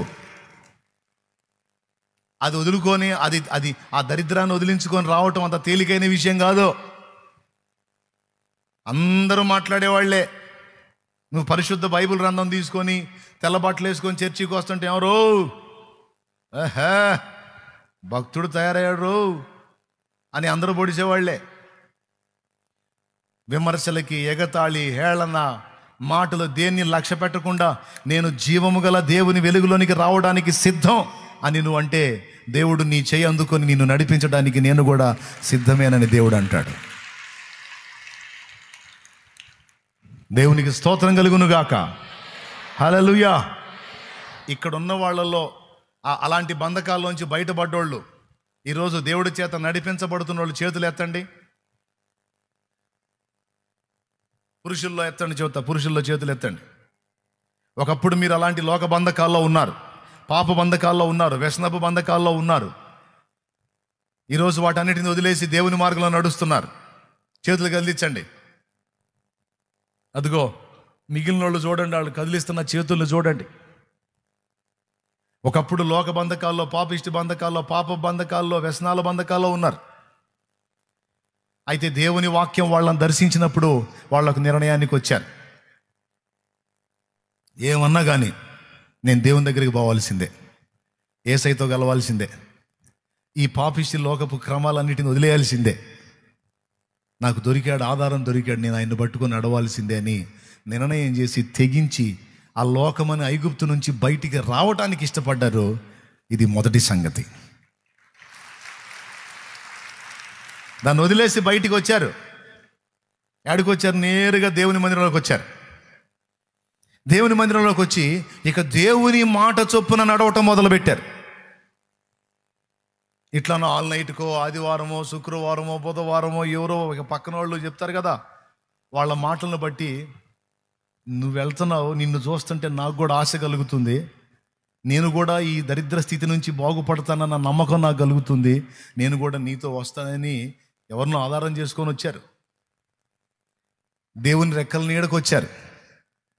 ఆ లోకమని ఐగుప్తును వదిలేసి బయటకు వచ్చారు. వచ్చిన తర్వాత ఇక ఏం మొదలు పెట్టారంటే, దేవుడు ఏ మాటలు చెప్తున్నాడో ఆ మాటలో నడక మొదలు పెట్టారు. ఫస్ట్ మాట ఏంటంటే, వచ్చావు కదా ఇక మారు మనసు పొందు. వదిలేశానయ్యా, మారు మనసు పొందానయ్యా, ఆ శపితమైన వాటిని ఆరాధించడం వదిలేశాను, అలాగే శపితమైన పనులు చేయటం వదిలేశాను, శపితమైన వ్యసనాలు వదిలేశాను, కంప్లీట్గా ఇక నేను నీ వైపే తిరిగానయ్యా, నేను మారు మనసు పొందాను. పొందావా? రైట్. నీ పాపములన్నీ ఇప్పటిదాకా, నీ పితరుల దోషాలు, నీ దోషాలు, నీ మీద ఉన్న ప్రతి పాపము కడగబడు నిమిత్తం ఓ బాప్తీసం పొందుపో. బాప్తీసం పొంది ఇక నీ పాపాలన్నీ కడిగేసుకొని ఆ బరువు దించుకో అన్నాడు. ఆ మాట చొప్పున మీరు గొర్రెపిల్ల రక్తమును ఆశ్రయించి, వాళ్ళు పస్కా గొర్రెపిల్ల రక్తమును ఆశ్రయించి ఐగుప్తు నుంచి బయటికి వచ్చినట్టు మీరు యేసు రక్తమును ఆశ్రయించి బయటకు వచ్చారు, కడగబడ్డారు. దేవుడేం చెప్పాడు? వాగ్దానం చేశాడు, మీకు అది ఇస్తాను అని. ఇప్పుడు దాన్ని పొందుకోవటానికి మధ్యలో ఏం జరగాల్సి ఉంది? ప్రయాణము జరగాలి, ప్రయత్నము జరగాలి, పోరాటము జరగాలి. 3 విషయాలు. నంబర్ 1 ప్రయాణం, నంబర్ 2 ప్రయత్నం, నంబర్ 3 లేదా నంబర్ 1 ప్రయత్నం పెట్టు, నంబర్ 2 ప్రయాణం, నంబర్ 3 పోరాటం. ఈ 3 గుర్తుపెట్టుకోండి, అది కీలకం. వాళ్ళు అందులో నుంచి బయటపడటానికి ముందు ప్రయత్నం చేశారు. మోషే చెప్పాడు, మీరందరూ ప్రతి ఇంటికి ఒక పస్కా గొర్రె పిల్లను వధించి దాని రక్తం మీ గడప కమ్ములకు పూసుకోండి. ఈ రాత్రి దేవుడు ఐగుప్తుని తీర్పు తీర్చబోతున్నాడు. ఐగుప్తులో మిమ్మల్ని బంధించినందుకు, బానిసలుగా చేసినందుకు ఐగుప్తులో జయిష్ఠుల వధ జరిగించబోతున్నాడు. దేవుని తీర్పు రాబోతుంది ఐగుప్తు మీదికి. ఏ ఇంటి మీద రక్తపు గురుతుండదో ఆ ఇంట్లోనికి మరణదూత ప్రవేశిస్తాడు. ఆ ఇంట్లో జయిష్ఠులు హతులవుతారు. కాబట్టి మీరు గొర్రెపిల్ల రక్తమును, ప్రతి కుటుంబానికి గొర్రెపిల్లను వధించి ఆ గొర్రెపిల్ల రక్తం మీ గడప కమ్ములకు అడ్డకమ్మతో సహా పూసుకోవడానికి గొర్రెపిల్ల రక్తం పూసుకున్నారు. వీళ్ళు ఈ పని చేస్తుంటే ఐగుప్తులు అనుకున్నారు, ఏందో ఈ పిచ్చి గుంపు పిచ్చి పనులు అన్నీ చేస్తూ ఉంటారు అనుకున్నారు. ఆ రాత్రి తెల్లవారేసరికి ఇశ్రాయేలు నివసించే గోషెను ప్రాంతంలో ఏ ఇంట్లో కూడా ఒక శవం లేవలేదు. ఐగుప్తు మొత్తం శవము లేని ఇల్లు లేదు అని రాస్తుంది. దేవుడు ఉండి ఉండి ఉండి ఉండి ఉండి ఉండి ఉండి ఉండి తీర్పు తీరిస్తే అది ఎంత భయంకరంగా ఉంటుందంటే అంత భయంకరంగా ఉంటుంది. దేవుడు మౌనంగా ఉన్నాడు, దేవుడు పట్టించుకోలేదు, దేవుడు నా జోలికి రాలేదు అనుకుంటుంటాడు ఒక్కొక్కడు. మనల్ని కదిలిచ్చేవాళ్ళు. ఆయన ఉండి ఉండి ఉండి ఓపిక పట్టి పట్టి పట్టి ఒక్కసారి కోపాన్ని చూపితే అది ఎంత దారుణంగా ఉంటుంది, ఎంత క్రూరంగా ఉంటుంది, ఎంత భయంకరంగా ఉంటుంది అంటే ఐగుప్తీయుల వధ మనకు అర్థమైద్ది. ప్రతి ఇంట్లో జ్యేష్ఠులు హతమైపోయినారు. ఆ దెబ్బకి కంగారు పడిపోయాడు ఫరో. రే పొండ్రా బాబు, మీరొద్దు, మీ బానిసత్వం వద్దు, పొండే అని ఆర్డర్ ఇచ్చేసాడు. అప్పుడు ఐగుప్తీయుల దగ్గరికి వచ్చాడు మోషే. రండి, సిద్ధపడండి, మీ చెప్పులు తొడుక్కున్నారా, మీ చేతి కర్రలు చేతబట్టారా, మీ కుటుంబాలను సిద్ధపరచుకున్నారా, ఇక బయలుదేరండి, మీకు విడుదల.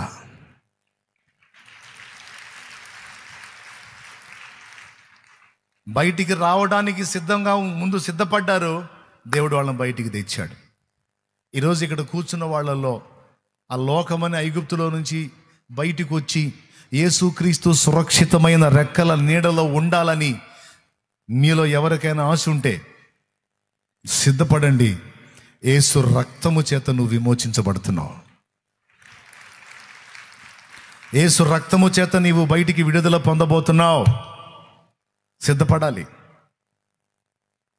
వాళ్ళు సిద్ధపడ్డారు. గొర్రెపిల్ల రక్తాన్ని ఆశ్రయించారు. వాళ్ళ ఇంట్లో వధ జరగలేదు. వాళ్ళందరూ నీట్గా బయటకు వచ్చేసారు. ఇప్పుడు ఇక ఏం జరుగుతుంది? ఇక ఫస్ట్ బయటికి రావడానికి ప్రయత్నమైంది. ఇప్పుడు ప్రయాణం స్టార్ట్ అయింది.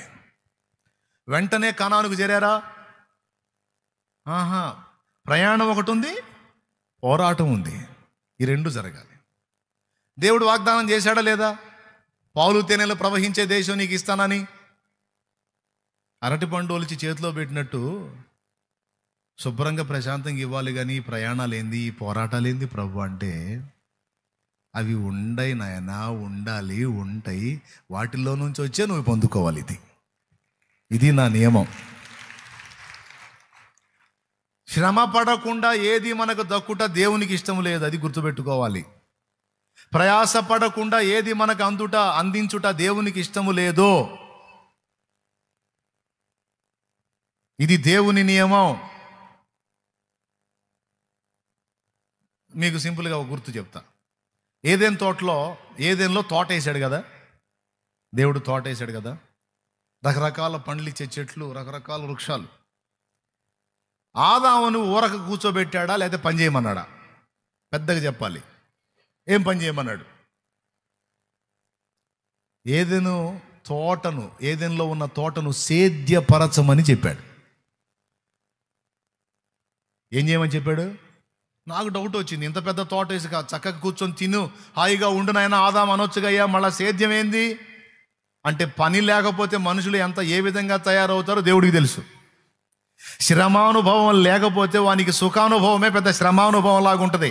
అర్థమైతే ఒక స్తోత్రం చెప్పవచ్చు, లేదు వదిలేయచ్చు. ఏం చెప్పాను చెప్పండి మీరు?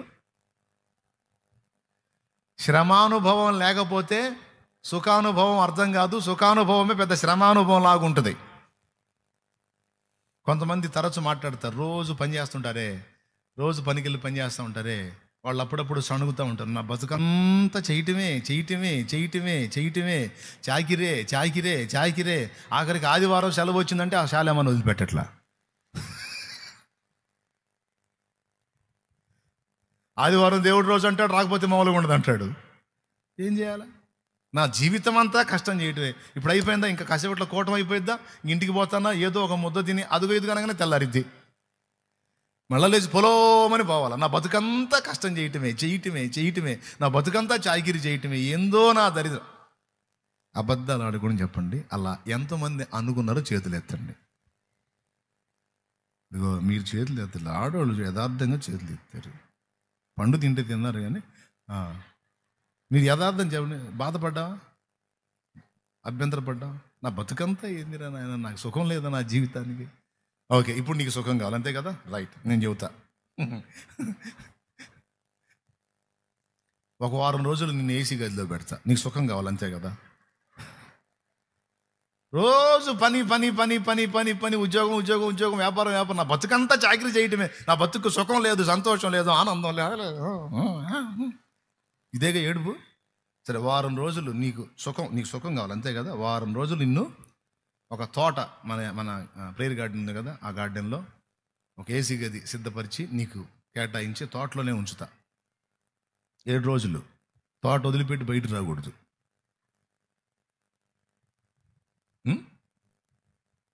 సుఖం కావాలి కదా, గది వదిలిపెట్టి బయటికి రాకూడదు. నువ్వు ఏం కోరితే అది తినిపిస్తా. శుభ్రంగా తిను, బెడ్ కూడా ఏర్పాటు చేస్తా. తిను, నిద్రపో. సుఖం కావాలి కదా, నీ బతుకంతా రోజు చేయటమే కదా. తమ్ముడు, అర్థమైందని చెప్పింది? బాధపడదు. రోజు నా బతుకంతా చాకిరే అయిపోయింది అన్నావుగా, సుఖపడదు కానీ నాన్న. ఒక వారం రోజులమ్మా, గదిలో ఉంచుతా, నువ్వు కోరిన తిండి పెడతా, బయటికి రాకూడదు. సుఖపడు, ఎందుకంటే నీ శరీరం రోజు బయటికి పోయి కష్టపడుతుంది, కష్టపడకూడదు. ఇక అంతే. ఆకలైందా తింటాం, బెడ్ మీద నిద్రపోవడం.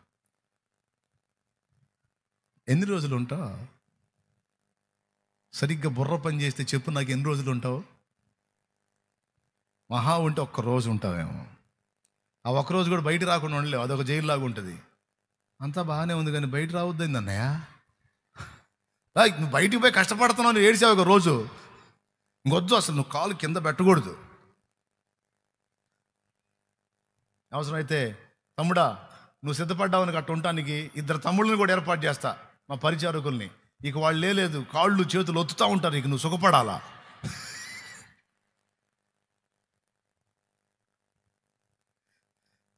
2 సర్వెంట్స్ అనమాట నీకు కాళ్ళు ఒత్తడానికి.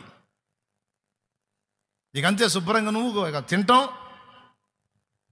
ఆ బెడ్ మీద పండుకోవటం, 2 సర్వెంట్స్ నీకు సేవ చేస్తూ ఉంటారు, నువ్వు సుఖపడు. ఎన్ని రోజులు ఉంటావు చెప్పు నాకు? ఒక రోజు పూర్తిగా ఉండగలవా? మరి ఏంది నువ్వు అడిగే సుఖం నాకు చెప్పు? నా బతుకంతా ఇదే అయిపోయింది. అందరూ కూర్చొని తింటున్నారు. ఏంది కూర్చొని తినేది? ఎవడైనా తినేటప్పుడు కూర్చొని తినక నిలబడి తింటాడా? ఆ టిఫిన్ ఎప్పుడన్నా, ఆ బ్రేక్ఫాస్ట్ చేయడానికి ఎప్పుడన్నా 2 ఇడ్లీ 1 అట్టు తినడానికి నిలబడి తినాలని ప్రాణానికి వచ్చింది. ఏదో ఆకుల్లో మేకలు మేసినట్టు ఉంటుంది. అది తినేటప్పుడు ఎట్లా ప్రాప్తం కూర్చొని చక్కగా భాషా పట్టలు వేసుకొని కూర్చొని చక్కగా ప్లేట్ ముందు పెట్టుకొని, కొంతమంది అంత ప్రాప్తంగా తింటారు. అందరూ కూర్చొని తింటున్నారు. నేను కష్టపడి తింటున్నాను, నేను ఎప్పుడు తింటానో కూర్చొని తింటావు. పేషెంట్లు తింటారు కూర్చొని, ఏ పని చేయకుండా. నేను ఒక మాట చెప్తా, నేను అందుకే నిన్ను కూర్చోబెట్టి తినిపిస్తా. నీవు ఉండగలవా? నేను గ్యారంటీ ఇస్తా, నీ వల్ల కాదు. నేను చెప్పనా, 3 రోజులు నిన్ను అట్లా ఉంచితే నీకు ఎట్లుంటుందో తెలుసా? దండం పెడతా, శాలేమన్నా అయ్యా ఇంకేం కావాలి, ఇంకేం వెరైటీ కావాలి, నాకు ఏ వెరైటీ వద్దన్నా. అబ్బాయి మనం 7 రోజులు తీర్మానం చేసింది, ఏంది 3 రోజులకే నాకే వద్దంటున్నావు? ఏంటంటే నరకం లాగుందన్న, నాకు ఈ సుఖం వద్దన్నా అనకపోతే అప్పుడు అడుగు. సుఖాన్ని ఎక్కడ దాచాడో తెలుసా? కష్టంలో దాచిపెట్టాడు. శ్రమానుభవంలోనే సుఖానుభవం దాచిపెట్టాడు. అది రహస్యం. పిచ్చోళ్ళకి అర్థమై సావట్లా. వాళ్ళని చూసి వీళ్ళని, వాళ్ళు కూర్చొని తింటున్నారు, వీళ్ళు కూర్చొని తింటున్నారు. ఏంది కూర్చొని తినేది? నేను చెప్పనా, ఏ పని లేకుండా కూర్చొని, ఏ పని లేకుండా, బాడీకి ఏ శ్రమ లేకుండా, ఏ ఇబ్బంది లేకుండా కూర్చొని వర్క్ చేసే వాళ్ళు ఎక్కువ శాతం మందికి నైట్ నిద్ర పట్టడం. దినమంతా చాకిరి చేసి కష్టపడ్డ వాడికి సాయంత్రానికి వద్దన నిద్ర వస్తుంటుంది. కాస్త కడుపులో పడిందండి జల్లు అంటుంటాడు. కూర్చొని పాపం శ్రమ లేకుండా చేసేవాడికి నైట్ నిద్ర పట్టదు. మన సుఖానుభవాన్ని శ్రమానుభవంలో దాచిపెట్టాడు తమ్ముడు. ఇది రహస్యం. ఎంతమందికి అర్థమైంది? అదే దినమంతా ఆ ఉద్యోగమో, ఆ వ్యాపారమో, ఆ పనో ఏదో చేసుకొని సాయంత్రానికి వచ్చి కాస్త వేడివేడి నీళ్లు పోసుకొని ఏదో ఇంట్లో వండినంత ఆహారం తిని కాసేపు అట్టిట్లుండి ఇక వాళ్ళు ఏదెను తోటలో ఆదాముని ఫ్రీగా పెట్టలా. కష్టపడి చక్కగా రోజంతా సేద్యం, వ్యవసాయం పనులు చేయి. ఆదామా నువ్వు ఖాళీగా ఉండకూడదు, వ్యవసాయం పనులు చేయి అంటే ఆదాం వ్యవసాయం పనులు చేస్తున్నాడు. అందుకే ఏ పండు ఎట్టుందని చూడలా. ఆడ మనిషిలే ఏం చేసిద్దని వదిలేశాడు. ఆమె కూడా ఒక చిలకపారిచ్చినట్టయితే గొడవ ఉండేది కాదు. సరే చిలకపారలేదనుకో, అమ్మాయి నేను ఒక కాలువ చేతులతో కడతాను, నువ్వు ఒక కాలువ కట్టంటే గొడవ ఉండేది కాదు. హవ్వా నువ్వేం కడతావులే, నువ్వు అట్లుండి నేను కడతాను అన్నాడు. నాకు తెలిసి నా అంచనా అని లేదులే కానీ నా అంచనా. మరి లేకపోతే ఆమెకు అంత ఖాళీ ఆడ దొరికింది, పాములతో స్నేహం చేసే ఖాళీ. ఆడ మనిషిలో ఏం కష్టపడేది, సుఖ పెడదాం అనుకున్నాడు. ఇద్దరికి మూడింది. ఇక ఈ మనిషి ఏం చేసింది, తోట మధ్యలోకి పోయింది. సర్పబోధ విని ఎక్కడికి పోయిన తోట మధ్యలో పోయి ఆ పండ్లు కొన్ని తీసుకొని ఆమె తిని ఆయనకి ఇచ్చింది. ఖాళీగా ఉంటే, ఒట్టిగా వస్తే ఏదైనా ఎలా ఉంటుందో దేవుడికి తెలుసు. ఎంతమందికి అర్థమైంది బాబా? అది అందుకే ప్రతి దానికి శ్రమానుభవాన్ని జోడించాడు. కష్టపడే సాధించాలి, పోరాడి సాధించాలి. మళ్ళీ వాగ్దానం చేశాడు, నీకు ఇస్తానని. దాన్ని నీవు స్వతంత్రించుకోవటానికి ప్రయత్నించాలి, ప్రయాణించాలి, పోరాడాలి. దానికి మొదటి అడిగేంటి? లోకంలో నుంచి బయటికి రావాలి. ఆ రెండోది ఏంటి? యేసు ప్రభుతో నడక మొదలు పెట్టాలి.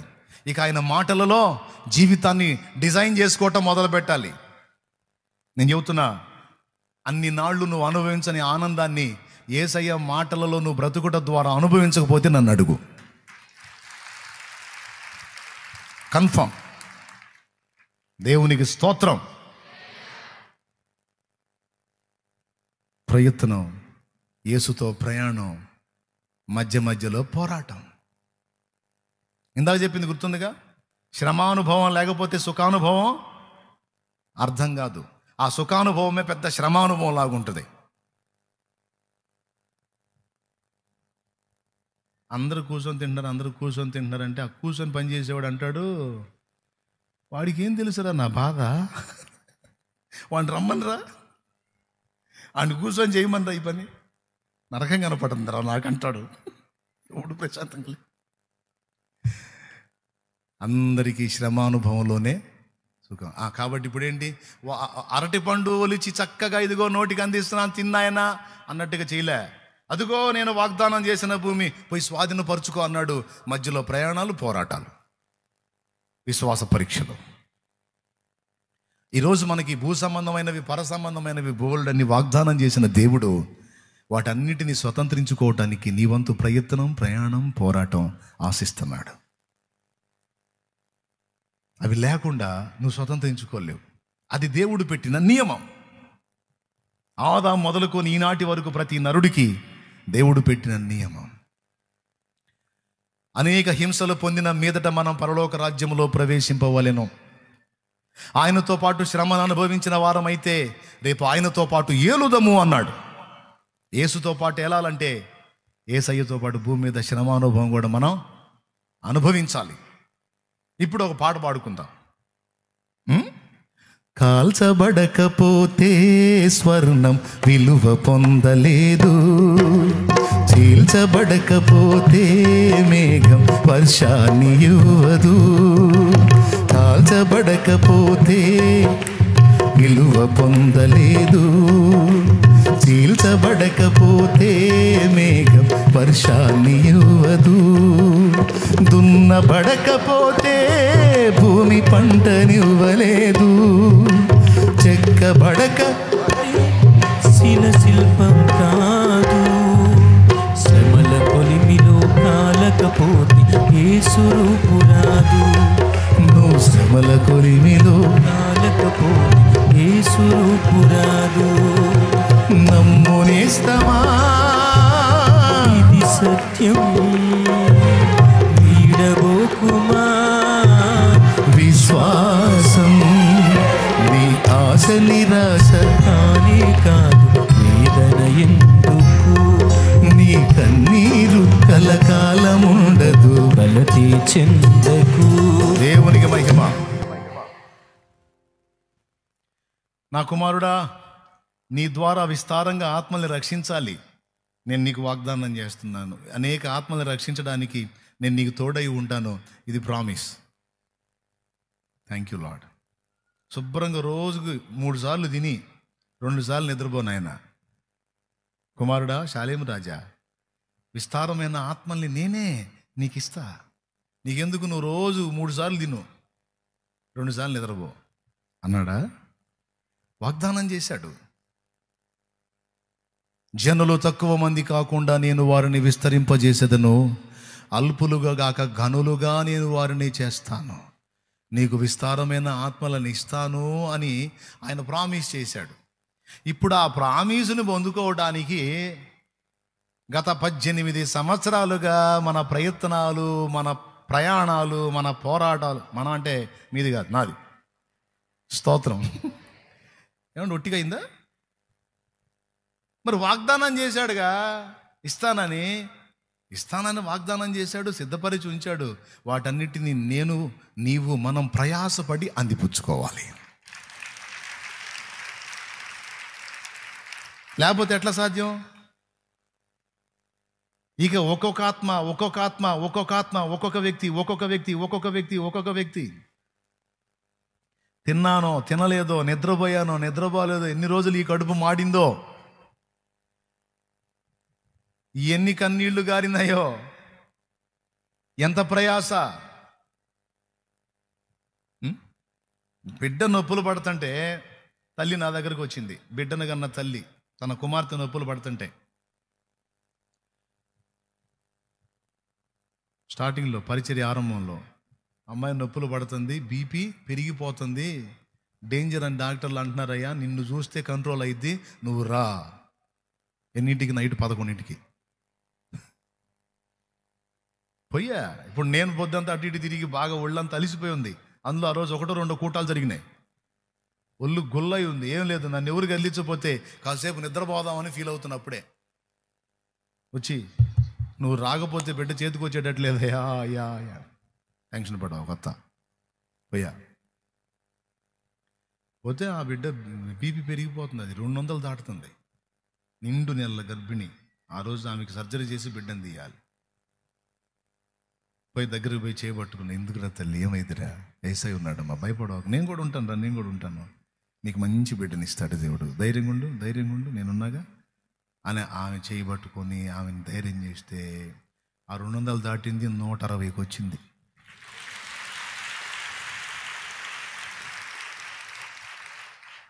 అలాగని ఇప్పుడు మీకు బీపీలు పెరిగినప్పుడు నన్ను దేవుడు ఆడవాకండి, మీకు దండం పెడతా. నాకు తెలియదు, శాలేమని పిలిస్తే నా బీపీ దగ్గర ఇక నాకు వచ్చింది. అంతే కదా, ఎంతమందికి నేను కంట్రోల్ చేయగలుగుతాను? అప్పుడంటే నాకు ఏ ఒత్తిడి లేదు, కాస్త అనుకూలంగా ఉంది. నేను వెళ్ళాను, ఆ బిడ్డను ధైర్యపరిచాను. చిన్నగా 12 అయింది. డాక్టర్ గారు ఏం చేశాడు తెలుసా? ఆయన నేనంటే చాలా ఇష్టం. పాస్టర్ గారు రండి అన్నాడు. ఎక్కడికి? ఆపరేషన్ థియేటర్లోకి. నేను అంతవరకు చూడలా.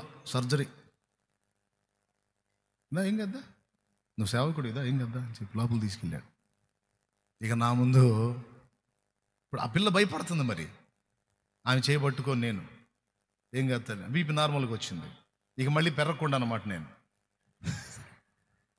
శాలేమన్ ఉన్నాడు, నాకేం కాదు. ఏసై ఉన్నాడు, అన్నుంటే ఏసై ఉంటాడు, నాకేం కాదు, ధైర్యం. ఆ బిడ్డ చేయబట్టుకుంటే ఆ సర్జరీ గదిలోకి వెళ్తే, ఆపరేషన్ థియేటర్లోకి వెళ్తే, నేను ఆ పిల్లకి వెళ్ళి చూసి, నాకెళ్ళి చూడరు తల్లి, ఏం కాదమ్మా అని మాట్లాడిస్తా, అమ్మాయిని మాట్లాడిస్తా, ఇటుపక్క ఓపెన్ చేసి బిడ్డను తీసి కుట్లేస్తానే ఉన్నారు. అంతా అయిపోయి తల్లి బిడ్డ క్షేమం అని ఇక నేను టోటల్ బయటకు వచ్చేసరికి 1:30 ఏమైంది. ఇక అయ్యా దేవుడి దయవల్ల నా బిడ్డ బయటపడింది అయ్యా, అయ్యా చాలేమయ్యా, వందనాలయ్యా అంటే ఇంక పోయా.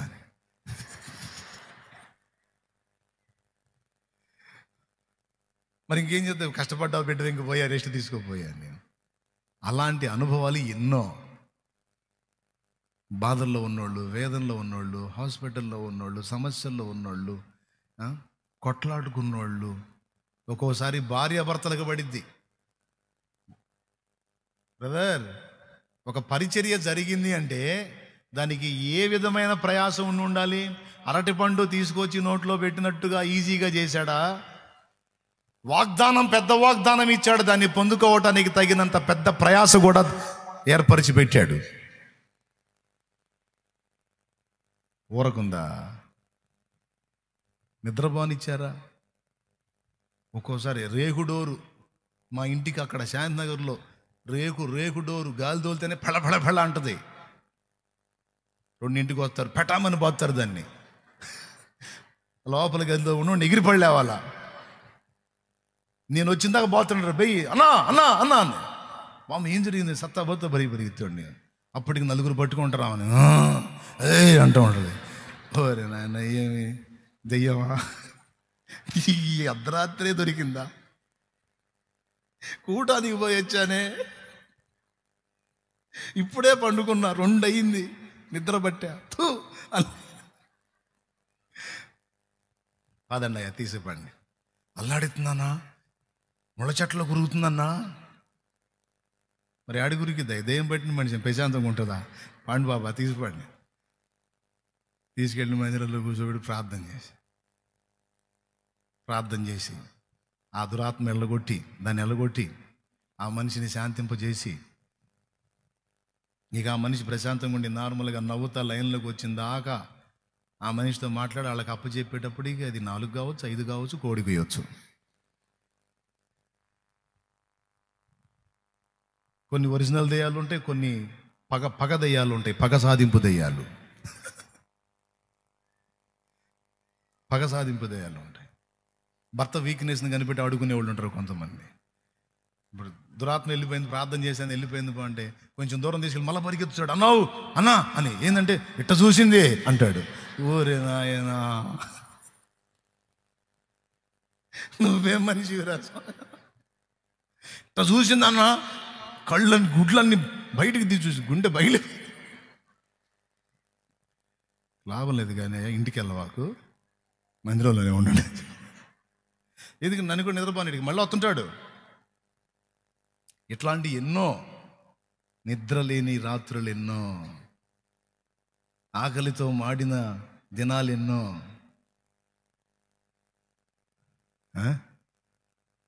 ఇప్పుడు వాక్యం చెబితే మళ్ళీ ఇక్కడ కూటం అయిపోవని ఇంకో చోట చెప్పి, అక్కడ అయిపోవని ఇంకో చోట చెప్పి మళ్ళీ జర్నీలు చేసుకుంటా. ప్రియులారా, సేవా పరిచర్య శాల మనకేం పని ఉందే? ఆదివారం ఒక కూటమను, బుధవారం ఒక కూటమను, శుక్రవారం ఒక కూటమను, ఈ మిగిలిన రోజులన్నీ జాలీగా తిరగటం. జుట్టు సగం ఊడింది ఎడా, దేవునికి స్తోత్రం. లేకపోతే డబల్ ఉండేది. ఒకనాటి ప్రసవ వేదనతో ఒక జనము కలుగునా అని ఆయనే రాయించాడు. ఒక సమూహాన్ని కనటం అంటూ జరిగింది అంటే దానికి ఎంత ప్రసవ వేదన అయి ఉంటుంది. ఇది మీకు అర్థం కావాలని చెప్తున్నాను. దేవుడు ఏ వాగ్దానమైన మనకిచ్చిన కుప్పలు తెప్పలు వాగ్దానాలన్నీ ఇచ్చాడు. వాటిని స్వతంత్రించుకోవటానికి తగిన ప్రయాస మనకి ఏర్పాటు చేశాడు. దీన్ని మర్చిపోవద్దు అని చెప్తున్నాను నేను. దేవునికి స్తోత్రం కలుగును గాక. 3 విషయాలు దేవుడు మనకిచ్చిన వాగ్దానాలను స్వతంత్రించుకోవడానికి 3. ఇక చకచక చెప్పేస్తాను. అంటే ఇంకా ఎంతసేపు ఉంది అనుకోవాకండి, ఇంక అయిపోయింది. ఈ ఉన్న 2 ముక్కలు చకచక చెప్పేస్తాను అంటున్నాను. మొదటిది ఏమన్నాను? ప్రయత్నం. వాగ్దానాన్ని స్వతంత్రించుకోవడానికి ప్రయత్నం జరగాలి. రెండవది దానికోసం కొంత ప్రయాణం జరగాలి. మూడవది కొంత పోరాటం జరగాలి. వాళ్ళు ఏం నీళ్ళు ఉన్నారు, కనానీయులతో పోరాడి వాళ్ళని ఎళ్ళగొట్టి వాగ్దత్త భూమిని వీళ్ళు స్వాధీనం చేసుకున్నారు. అవునా కాదా? మరి పోరాటాలు ఎందుకు పెట్టాడు అంటే కష్టపడి సాధించుకోవాలి. యేసు ప్రభు నమ్ముకున్న వాళ్ళు కూడా చూడండి, కుటుంబానికి అడ్డం తిరిగి, ఫ్యామిలీకి అడ్డం తిరిగి కష్టపడి సాధించుకుంటారే, వాళ్ళు మామూలోడి కన్నా పట్టుగా ఉంటారు. ఈజీగా యేసు ప్రభుని నమ్ముకొని ఏ ఒత్తిడి లేకుండా ఫ్రీగా ఉన్న వాళ్ళకి అంత తీవ్రత ఉండదు. కుటుంబం వద్దు అని, బంధువులు వద్దని, ఇరుగు పొరుగులు వద్దని వాళ్ళ చేత వీళ్ళ చేత మాటలు పడి, నానా బాధలు పడి ప్రభువుని హత్తుకుంటారు చూడు, ప్రభువుని సంపాదించుకుంటారు చూడు, బల్లె పట్టుగా ఉంటారు వాళ్ళు. బల్లె పట్టుకుంటారు. వాళ్ళ తీవ్రతే వేరు. ఎందుకో తెలుసా? వాళ్ళు ఈజీగా కష్టపడి సాధించుకున్నారు ప్రభువుని, కష్టపడి సంపాదించుకున్నారు, కష్టపడి నిలుపుకున్నారు ఆయనని. అందుకే వాళ్ళ తీవ్రత, ఆయన పట్ల వాళ్ళ ప్రేమ, వాళ్ళ శ్రద్ధ, వాళ్ళ ఆసక్తి ప్రత్యేకంగానే ఉంటుంది. కొంతమందికి ఈజీగా లభించినట్టు ఉంటుంది, అందుకే వాళ్ళంత తీవ్రత కనపరచరు. కొంతమంది ప్రయాసపడి సాధించుకుంటారు. భర్త కొడతాడు, వదిలే కొడతాడు, కొట్టే కొద్ది పెరిగిపోతుంటుంది. బంధువులు మాట్లాడుతూ ఉంటారు, వదిలే వదిలే వదిలే వదిలే అని. మాట్లాడే కొద్ది ఎక్కువైపోతూ ఉంటారు. ఎంత అంటే దేవుని కోసం చివరికి హతసాక్షి అయిపోవటానికైనా సిద్ధమయ్యేంత తీవ్రత పెరిగిద్ది. ఎందుకంటే కష్టపడి క్రీస్తును సాధించుకున్నారు. దేవుని వాగ్దానాలు కుప్పల తెప్పలున్నాయి. ఆ టయానికి అయ్యే వస్తాయి అనుకోవద్దు. వాటిని స్వతంత్రించుకోవటానికి ప్రయాస ఉంది, ప్రయత్నం ఉంది, ప్రయాణం ఉంది, ప్రయాస ఉంది, పోరాటం ఉంది. ఆఖరి మాట చెప్తానండి నేను. పోరాటం అన్నావు. ఆనాడంటే కనానీయులతో పోరాడారు వాగ్దానం భూమిని స్వతంత్రించుకోవడానికి. ఇప్పుడు మనం ఎవరితో పోరాడాలనే? దేవుని వాగ్దానాలు పొందడానికి అంటే శత్రువుతో పోరాడాలి. శత్రువు కార్యాలను నాశనము చేయనట్లు ప్రార్థనలో పోరాడాలి ప్రభు దగ్గర. ఆ ప్రార్థనలో పోరాడేటప్పుడు చెప్పాలి, నువ్వు నాకు వాగ్దానం చేశావు, నువ్వు నాకు వాగ్దానం చేశావు, నేను నిన్ను బాగు చేస్తాను అని. ఆ వాగ్దానాన్ని ఎత్తిపట్టి దానిని ప్రభు నెరవేర్చినట్లు దేవుని పాదాల దగ్గర పోరాడాలి ప్రార్థనలో. యబ్బోకు రేవు దగ్గర యాకోబు పెనుగులాడినట్లు, దేవా నీకు పుట్టిన వారిని నేను ఆశీర్వదించును అని వాగ్దానం చేశావు. అది ఎవరు అప్పుడు వాళ్ళకి చేస్తే నాకెందుకు రాయించి పంపించావు? ఈ గ్రంథంలో నాకు రాయించి పంపించావంటే అది నాకు కూడా వర్తించిద్దనేగా.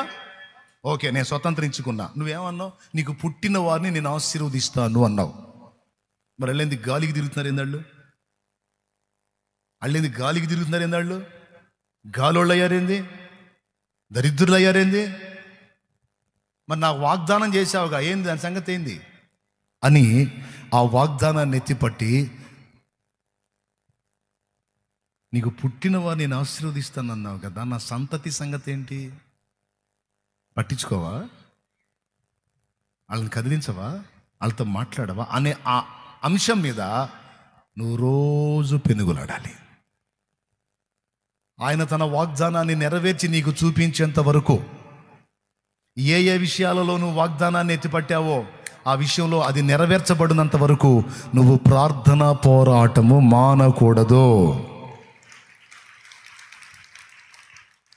దేవునికి మహిమ.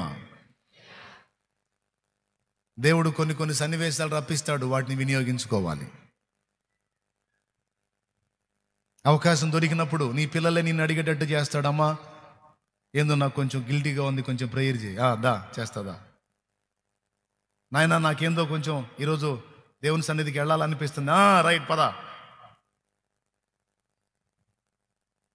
నీ బిడ్డలకు కదిలించి నువ్వు ఒక పాయింట్ చెప్తున్నాను నేను. ఏమని? నేను నీకు పుట్టిన వారిని ఆశీర్వదించున్నావు. నా పిల్లలు ఎందుకు చెడిపోతున్నారు నాకు తెలియదు. నీ వాగ్దానం నిజం, నువ్వు ప్రామిస్ చేసింది నిజం, నాకు తెలియదు. నువ్వు వాళ్ళకి కదిలించాల్సిందే. నిన్ను వదిలిపెట్టను, నేను వదిలిపెట్టను. అమ్మా ఒక గంట సేపు ఉంటురా తల్లి, నేను వచ్చి మాట్లాడతానంటే వెళ్తావా? నువ్వు వెళ్తావా? 100 మంది చెప్పినేనో, నాకు అన్న చెప్పాడు. మీరెవరు? అన్న గంటలో నేను ఇక్కడే కూర్చొని నేను వస్తాను అన్నాడు, నేను పోను, ఏడే కూర్చుంటా అని ముండికి పడి కూర్చుంటారా? కూర్చోరా? ఎందుకు? చాలేమన్న మాట అంటే తప్పడు, వస్తాడు అని. అబ్బాబా, మనిషి మాట మీద నమ్మకంతోనే అంత పెనుగులాడితే మరి జీవము గల దేవుడు మాట తప్పుతాడా?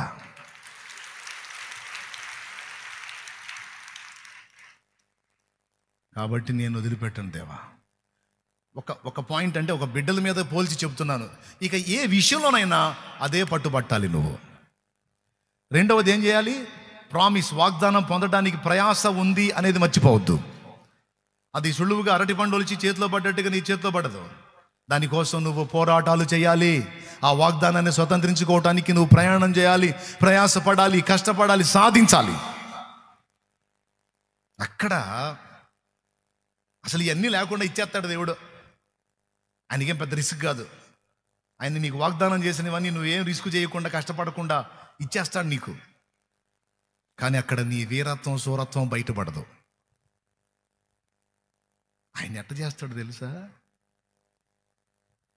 నువ్వు కూడా కష్టపడి పోరాడి సాధించుకున్నప్పుడు నీ పోరాట పటిమని, నీ శూరత్వాన్ని కూడా మిగిలిన వాళ్ళు చూడాలి అని ఆశపడతాడు. నీ కళ్ళకి ఎలా పిక్చర్ ఇస్తాడంటే నువ్వు కష్టపడి సాధించుకున్నట్టుగా నీ కళ్ళకు కూడా కనబడేటట్టు చేస్తాడు. దేవునికి మహిమ.